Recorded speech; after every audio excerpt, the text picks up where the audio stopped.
अस्सलाम वालेकुम नाजरीन, कैसे हैं आप सब। तो सर्दियों में बहुत से लोग शिकायत करते हैं कि उन्हें नज़ला ज़ुकाम और उनकी छाती बंद है।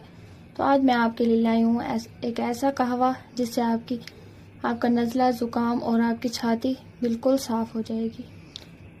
ये तकरीबन 3 कप पानी है। ये पानी मैंने उबलने के लिए खड़ा कर दिया है। अब इसमें डालेंगे हाफ स्पून सौंफ, तकरीबन थोड़ा सा एक चुटकी भर मेथी दाना, दो छोटी लकड़ियां दालचीनी की, एक बड़ी इलायची, 3 से 4 लौंग और थोड़ी सी अदरक काटी हुई।